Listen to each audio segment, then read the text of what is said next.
What's up, good people? Welcome to Bernard Riley Reviews, where we attack ideas and not people. It may be a little tough in this one because it's hard to resist some of the jokes with these guys, but they had a good conversation, even though a part of me does feel like the conversation between Ace Metaphor and Mr. Let Go. The conversation between the two of them, I kind of feel like at times it was sort of like a right hand talking to the left hand sock puppet conversation that you used to see when you were in preschool. It felt like that a little bit, but there were some moments where I think they did have some legitimate disagreements. So I will be analyzing and breaking those things down. I'll be mostly focusing on what Ace Metaphor said, because Mr. Let Go, he said some things that I genuinely agree with. Not all the way, but I agree with a lot of what he said. So let's get ready to go. Let's roll it. I'm starting it right in the middle. The setup to the conversations thus far is that they were having a discussion about women not being able to keep a man, and one of them said, how could you say she can't keep a man, but women are the ones that are leaving 80% of the time? They are the ones filing for a divorce. So how could you say that they can't keep a man? That's ultimately where I'm starting, right there with Ace Metaphor's commentary, and I will respond to it. Here's my stance. My stance is there is this rhetoric. I've seen it over the last month so many times. It's saying the modern woman don't know how to keep a man, and it's like drilled so much. And I had a thought to myself. I said, Mr. Let Go, how is that true? Even to the statistics you just said, how is that true when most of the relationships end because the woman leaves? So how can you tell a woman that she can't keep a man when she doesn't want to keep the man she had, so she leaves? My argument is there's a fundamental difference. I think that since this golden age that we like to have nostalgia about the 30s and 40s and 50s, this whole golden age, there's been a lot of adjustments from women to cope with the challenges that 2020 has as far as dual income households, et cetera, but I don't feel like men have adjusted at the same rate to meet the needs of the modern family like women have. So yeah, okay, that part right there, there's been a lot of adjustments from modern women to deal with the modern needs of the modern family, as if they unwillingly left the kitchen. They were forced out into the workforce. They were forced to go out there and burn bras in the street and fight for the right to be able to work and earn money and do what they want to do and live their own best life. Nobody forced them to do that. They wanted to do that. They fought for that, and they got what they got from that. So already out the gate, he started it either an unknowledgeable or potentially a disingenuous place. I'm gonna give him the benefit. I'll just say it's probably some ignorance and just not understanding that he's saying that they've had to unwillingly adjust to the demands of the modern family. No, they wanted it, they got it. That's more like what it is. They wanted it, they got it. It is my thesis that I feel like if there is any gender that's having problems keeping the other, it is men. And your comment was what? But that statement would only prove that women don't want to stay with a man if she has the ability to live without a man. So to even use that as a talking point, that women who now don't need a man to get their basic functions met, food, water, and shelter, that now they're leaving them and saying that the man needs to jump higher, tap dance harder. Like, no, that's not the solution to the problem. My comment is this. In a lot of these cases, I mean a huge amount of these cases, the real problem is the men that the women are choosing are usually losers. And I've proven this in, I would say, at least 4 different videos on YouTube, which is Mr. Let Go, or on Instagram. All right. So, and I'm not going to get into that, but the biggest problem is the women are picking guys that aren't necessarily up to par to what she actually wants a man to be. And all right, real quick, this is the part where he's saying some things that I generally agree with. It's a lot to be divvied up and explained within what he's saying, but we generally know the thing that I've said quite often on this show, that yes, a lot of women, they do a horrible job, particularly black women do a horrible job when it comes to picking the dad for their children. They tend to knock it out the park a lot of the times when it comes to picking the stepdad for their children. There was more that Mr. Let Go said. It was really long-winded. I agree with some of it, but the most important is what Ace Metaphor said. So we're going to skip ahead. Let go. So I got a couple questions, and I need just direct responses. All right. So direct responses is just short, sweet ones. yes, What is good? What does a good man mean to you? a good man means to me a provider and a protector, and a man that is worth trusting and following by a woman that he's that Okay. So provider. Let's define that. Provider means what? a man that can take care of his whole household if no one else is in there able to work Financially, right? financially. No. It's about Real quick, when they ask that question, what is a good man? That could vary from woman to woman, but what I'm about to say, Ace Metaphor, Mr. Let Go, you guys can feel free to steal this because y'all are kind of in the business where quick, catchy quotes like this actually matter. Somebody asks, what's a good man? The quickest way to say it is competence, character, willingness to commit. That's pretty much it. It's that simple. There's other layers to it, but put it as simple the way a woman can clearly assess it. Is this man competent? Has a job? Is he productive? Is he working? Does he have decent character? Is he willing to commit to you? That's just a simple advice that y'all can steal that and use that however y'all want to use it when y'all doing your little stuff when you talk to women. That just keeps it simple right there. Competence, character, and willingness to commit. providing leadership, providing a feeling of I know where, providing a vision, providing an understanding. Yeah, go ahead. Like as a whole person. Yeah. Okay, my question is this. So let's go there. So do you mean, let's talk about the financial portion. A man that can take care of the whole household financially by himself is a good man. If need be. Because, Okay. It's nothing wrong with a woman contributing or paying half or whatever, because we are talking about modern women. That's what you use. So, but if push came to shove, the man would be able to provide, because that's what provider means. If nobody else in the household, and we talking about kids also. So, how many, but as to your example, how many families in the United States are traditional, where there's children, a wife, a husband, and only the husband works to support the family? Not many. Right. It's But- 7%.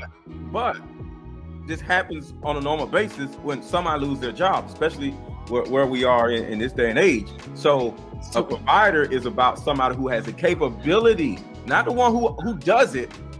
He has a capability of doing it. Okay. So, but let's go back to. For what it's worth, 38% of women are the breadwinners in their marriages. That's worth putting out there on the table. 38% of women are breadwinners in their marriage. To it.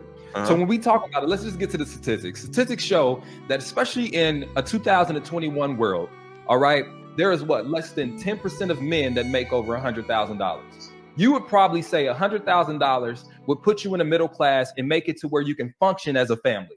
Anything, less than that, you start to struggle a little bit more. So for $100,000 with a family, that makes you're comfortable. Only 10% of those men make that.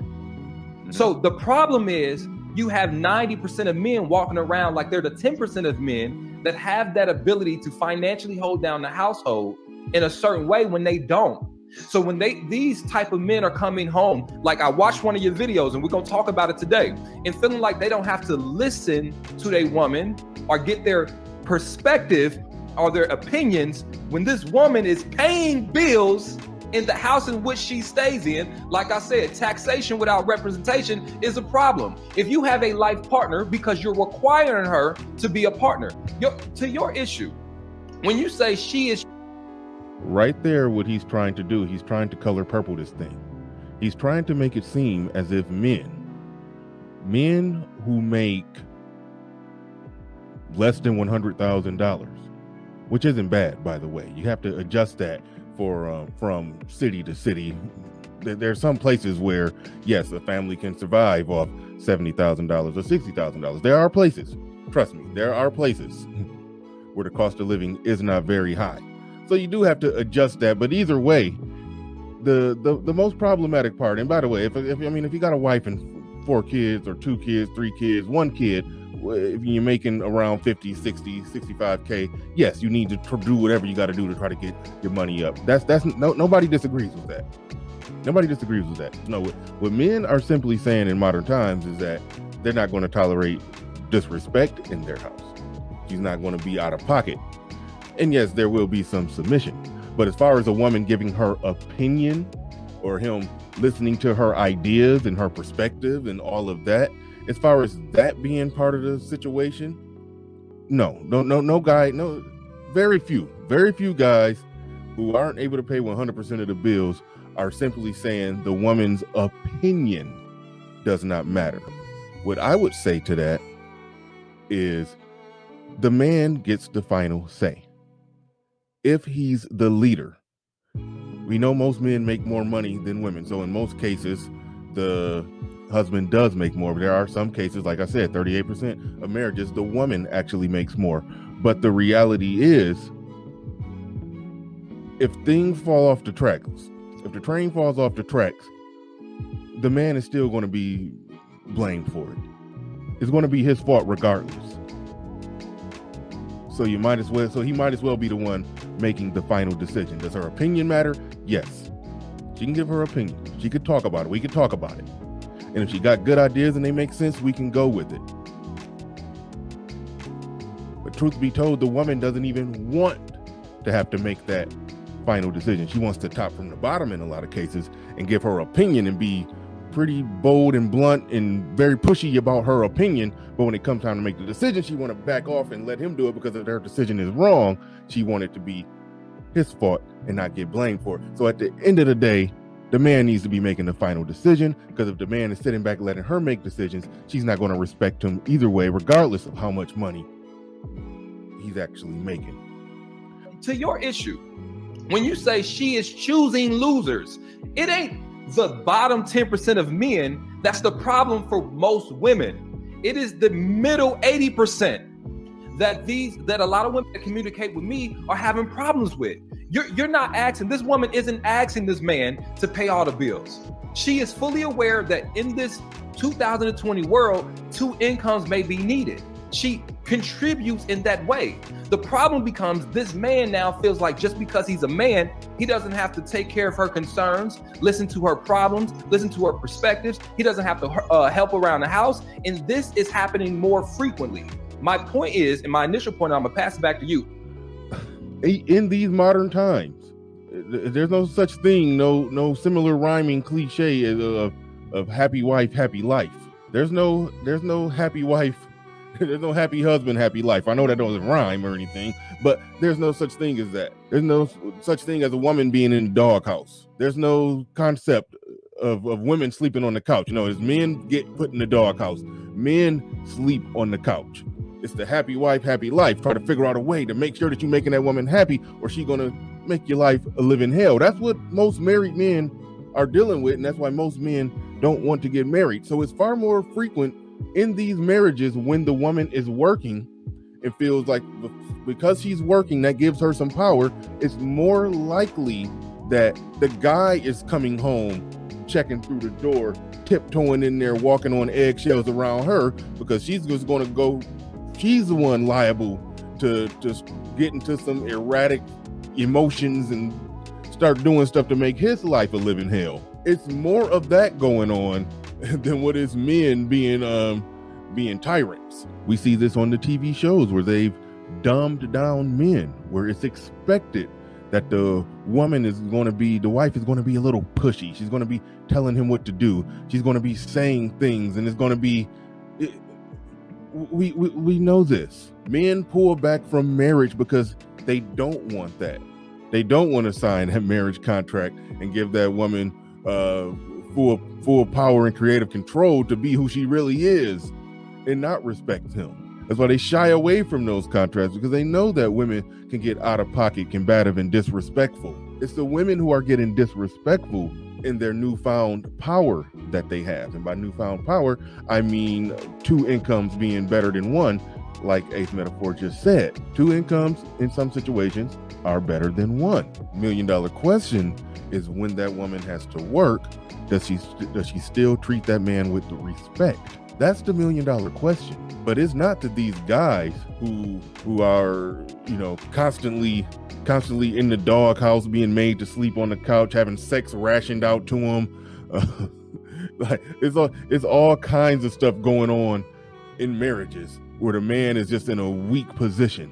So you can't try to color purple this thing and make it seem like these women are just getting bashed over the head. No, they're just being out of pocket because they know that they can live without him. But like I say all the time, whether that woman can live without that man or not, that man still wants that woman and will take care of that woman. That woman, now given the ability that women fought for to take care of herself, now there's increased probability she's going to be disrespectful to that man and leave him at the first sign of it being more beneficial to be without him.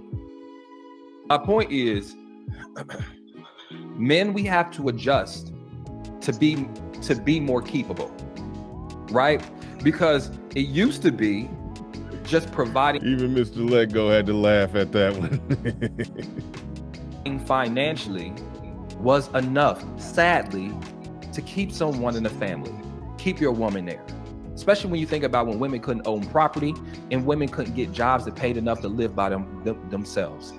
Now, as men, we have to bring more to the table because the modern woman has been liberated to the point where now I want to be heard. Now I want to be considered. Now I want to feel important. Now I don't want to be just your sidekick. And if men adjust to, just like women have adjusted when it comes to the workforce and helping provide for the family, if we adjust in those ways, then we become more keepable. All right. But your comment, men have adjusted in those ways to the point to where women don't even respect men. That's how much adjusting that we've done. We've done that much adjusting. Adjust more, bend over even more. That your scenario is assuming that this woman picked a loser. It's not the losers that normally get the women. It's the average men that don't put in effort after they do. That is the problem. That's the medium problem. And I feel like when you make scenarios that are outlandish, like in your scenario, you said. I'm going to stop it right here. This is the last thing I'm going to say. And this is the most important thing that needs to be said. And this is my biggest takeaway from this video. I like that he shaved that bottom 10% of complete idiots, and he shaved them off the table. He brushed them off the table, and he said it's not problems in the top 10%. Juxtapose that to Derek Jackson saying that the problems are with the 10%. Men say go right, women say go left, and Derek Jackson tells them, yeah, go left. I already covered that in my last video. I like that he put it right there, where the problem isn't with the bottom 10%, and it's not with the top 10%, it's with the 80% in the middle. I like that 80% in the middle. Those are the regular guys. That's the working class. He's saying that those guys are not doing enough to keep the woman. And he also said and made it quite clear that these women are leaving these men. Now, the reason that he gave is bogus. The reason that he gave is bogus. He tried to say that it's because these men aren't adjusting to modern times. They're still trying to be Mr. from Color Purple. But if it is the case that these women are leaving these men because they're allegedly not making enough money and still being tyrants, but we know that that's not the case. As I explained earlier, wouldn't be no such thing as all the quotes, happy wife, happy life, men being in the doghouse, men sleeping on the couch, men being in sexless marriages, men do it all. We know women are going full gangster in marriages. We know that. We know that. So if that's not the case, and these women are leaving these men because these men don't make enough money to pay all the bills, to criticize those men, that's where the problem comes in. Because if we can agree that the top 10% of guys who are making that money, that those are catches that the women want to get with, if we can agree with that simple point, then the women who are getting with the remaining guys that are making 50, 60, 70, 80K, we can go one or two ways. We can say it's a small percentage of men that all the women want, and those women that qualify for those men in one way or another get to get with those men, and then the women that don't qualify for those men get with the other men. That makes sense. That means these women are getting the man that they qualify for. So if all that woman qualifies for is a man that makes 60K, but she thinks her 40K that she's bringing to the table is giving her full creative control to not have to listen to this man and respect this man. And that brings us back to that part in the beginning where he said that time that a lot of men are nostalgic about. A lot of men are nostalgic about the time when men were the sole providers in their household. But see, the thing is, back then, providing was not providing a lifestyle. Providing was providing roof over the head, heat, electricity, running water, food on the table. Back before women could work and make their own money, that was enough to scratch that woman's hypergamous itch, because she went from not having that to having a man who could provide that for her. Now that the world is rolling and up and running and women are working more and more, I mean, they were working back then, but they're working a lot more now and making a lot more money now. So now what it takes to scratch her hypergamous itch is a six-figure guy that she doesn't even qualify for. But that guy who's making that 60, 65, 70K, that guy today would have been the guy who would have obviously scratched her hypergamous itch. And in lower income areas where the cost of living isn't high, even a guy making 40, 45, 50K, yes, that would have scratched the woman's hypergamous itch. But because she can make her own 40 to 50K, now that guy isn't valuable to her, and now she can leave that guy when she wants to. Now, that doesn't mean that men are having a hard time keeping a woman, because men have not changed. A working man is a working man. Men have been making, adjusted for inflation, they've been making around 50K for years. That's what the average man has been making for years, adjusted for inflation.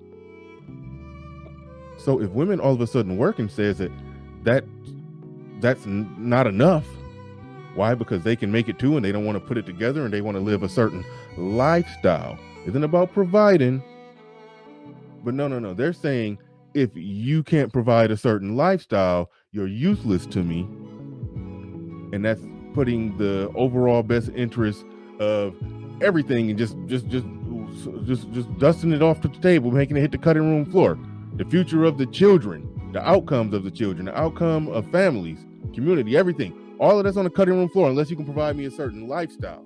Because once he says 100K is the gold standard, and that a woman getting short of that, she's justified in leaving that man because he's not providing that, then you are enabling all the dysfunction that we have going on with the lack of families today. And we see the outcomes when people grow up without families. We can see all that, we know all that, we can see all that. But if you, even for the slightest bit, even in the least bit, say that a woman who's a regular woman, who no doubt qualifies for a regular guy, and she get with that regular guy and she can't respect that regular guy that she qualifies for, so she's justified in leaving him and breaking up a family, and for you to even try to spin it around and try to say that the man just needs to be more in tune with his feelings and buy more flowers and cuddle better,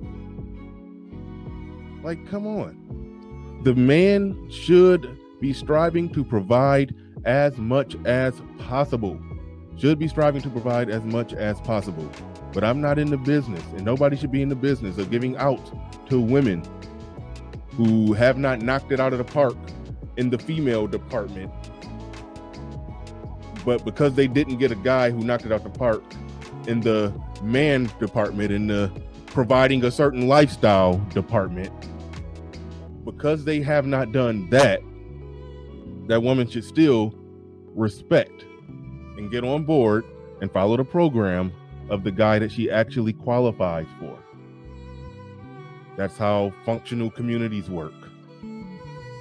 And to try to spin it as if these women are getting color purpled after they come home from work. If that was the case, it would be no flower shops open. It would be no Valentine's Day. It would be no the whole jewelry business would be completely out of business. Now it's getting there. That's because the lack of couples. But the men who are still coupling with the women, yeah, they're still buying flowers, they're still buying jewelry, they're still buying the candy, the hearts, they're still getting put in the doghouse, they're still having to sleep on the couch, they're still walking around talking about that happy wife, happy life, they're still tap dancing in the top hat, doing whatever they can to make this woman happy and make this woman not make their life a living hell. Men are still doing that, and I say they need to stop. And I say the women who qualify for these regular guys in the middle, as you call them, okay, they need to stop leaving these regular guys that they qualify for. If you qualify for a regular guy, yeah, he's going to make regular money. You're going to live in a regular house. You need to go your regular self in his regular house, make him a regular sandwich. Shout out to Game Changer. And that's it. It's Bernard Riley Reviews. The link to the total video is in the chat. I recommend you go check it out. And subscribe to Mr. Let Go. He's an alright guy. Subscribe to Ace Metaphor at your own risk. But no, it's all good. It's all good. But yeah, check those guys out. Subscribe to them. I even put the links to their channels in the chat. And with that said, we are out of here. Peace.